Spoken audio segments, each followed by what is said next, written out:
அவன் துர்க்கையம்மனின் சந்நிதானத்தின் முன் யாக குண்டம் வளர்த்தான்.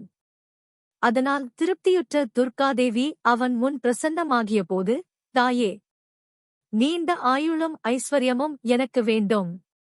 நீ எப்போதும் என்னிடத்தில் இருக்க வேண்டும். வேதாளம் என் கைவசமாக இருக்க வேண்டும்.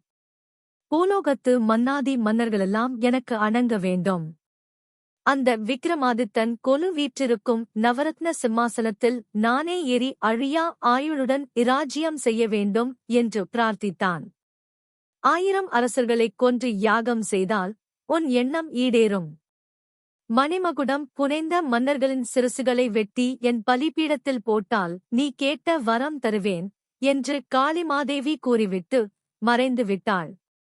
முனிவனும் அதற்குச் சம்மதித்து வஞ்சகத்தினால் அரசர்களைக் கொன்று யாகத்திற்கு தயாராக வந்தான்.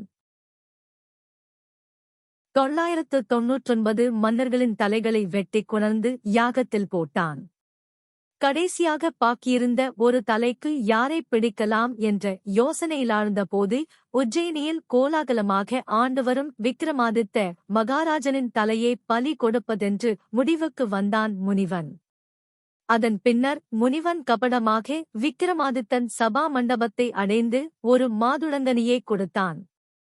விக்ரமாதித்தனோ முனிவன் கொடுத்த பழத்தை வாங்க பக்கத்தில் நின்று கொண்டிருந்த பொக்கிஷ அதிகாரியிடம் கொடுத்தான். இவ்விதம் பல நாட்கள் சென்றன. தினமும் முனிவன் வருவதும் பழம் கொடுப்பதுமாகவே இருந்தது. ஒருநாள் முனிவன் பழம் கொடுத்துவிட்டுச் சென்ற பிறகு விக்ரமாதித்தன் அதை வழக்கம் போல் பொக்கிஷ அதிகாரியிடம் கொடுக்கவில்லை.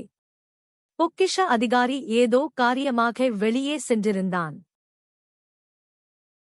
ஆகவே பக்கத்திலிருந்த பீடத்தில் அந்த பழத்தை மன்னன் வைத்தான். அந்தச் சமயம் அரண்மனையில் அருமையாக வளர்த்து வரும் கருங்குரங்கு அங்கு ஓடி வந்தது. மாதுளம்பழத்தைக் கண்டதும் ஆசையோடு எடுத்துக் கடித்தது.